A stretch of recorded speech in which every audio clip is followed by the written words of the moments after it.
তো দেখো এখন নখগুলোকে তুলতে লাগবে, কিন্তু একদম ইচ্ছা করছে না। যাক, কী আর করা যাবে, তুলতে যখন হবে। জল গরম করে নিয়ে চলে এসেছি, কিন্তু কিছু করার নেই, তুলতেই হবে। ক্লাস আছে আবার কালকে আমার। তো 3বার করে জল গরম করে আনার পরেও কিছুতেই নখ আমি তুলতে পারছি না। নখ তুলতে গিয়ে হাত পুড়ে যাচ্ছে। গরম জলে হাতের ছ্যাঁকা খেয়ে হাতের সাইডটা পুড়েও গেছে, তাও আমি নখ তুলতে পারলাম না। কী আর করবো, বাধ্য হয়ে ফোন করতে হলো যে শেখাচ্ছে তাকে।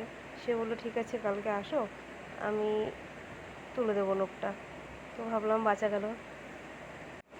তো এখন কালকে যাওয়ার পরে দেখা যাক নখ ওঠানো যায় কি না, আর সে কীভাবে তোলে আমাকেও শিখে রাখতে হবে নখটা কীভাবে তুলছে।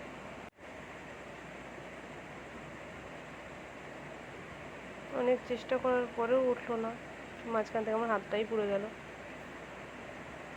তো বলে না, বাঙালির স্বভাব জীবনেও যাবে না। তো খাওয়া দাওয়ার পরে আবার বসে পড়লাম নখ নিয়ে খোঁচাখুচি করতে।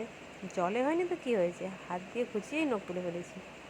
তো অনেক খোঁচাখুচি করার পর দুটো নখ তুলতে পেরেছি। দেখো কী অবস্থা হয়েছে আমার নখের। বাকি 3টে সকালে ট্রাই করব। সব নখ তোলা হয়ে গেছে, কিন্তু আমার নখের অবস্থা কী হয়েছে শুধু একবার দেখো। কার কার এমন হয় কমেন্ট করো।